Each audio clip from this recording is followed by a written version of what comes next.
The reason I made the jump from zookeeping up into management was I felt I could do more at a management level for the animals and the staff than I could at that zookeeping level.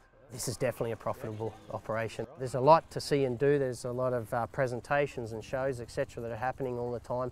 And there's a lot of, just like we're sitting in here right now, as you can see, the public come and interact with the animals.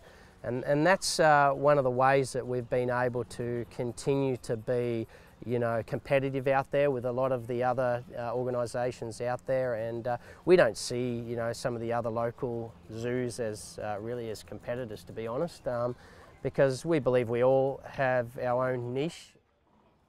It is a very unique experience that people get coming to Featherdale, because one of our key objectives, I guess, is for people to fall in love with Australian animals, and the best way you can do that is to really interact with them. So not only being able to see them, but smell them and hear them, and with a lot of these guys even be able to touch them, and that way you really come away with a unique experience. And you tend to find that when you have that connection, people do leave and they do something to help.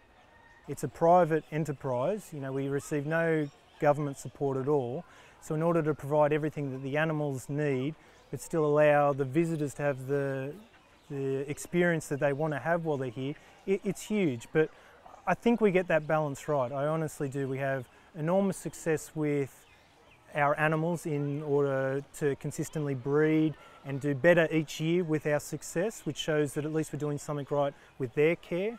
And the visitation just keeps growing and growing too, which I believe says that people are voting with their feet and that they keep coming back. There can be a lot of money made.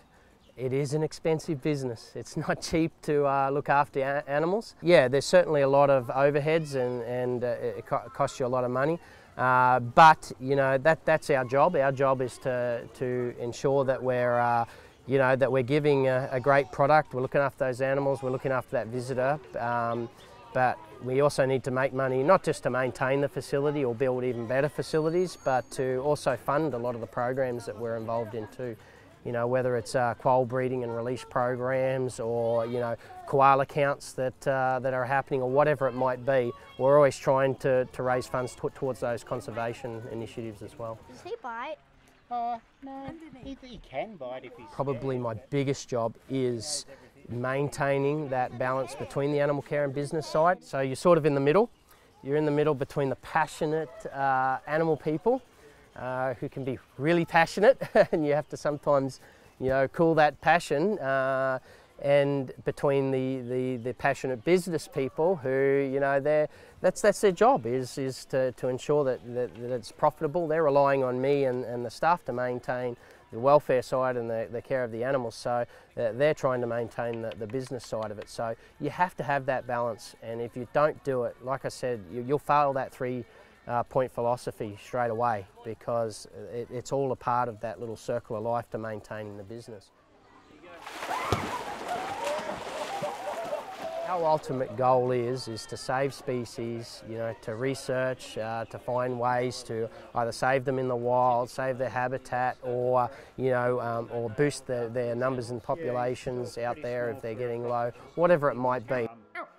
Our goal is ultimate goal is to make sure that zoos are no longer about just displaying animals for the sake of people looking after them. We actually have a valuable role in saving species. There would be a lot of species on this planet that would no longer be here if it wasn't for zoos and aquariums.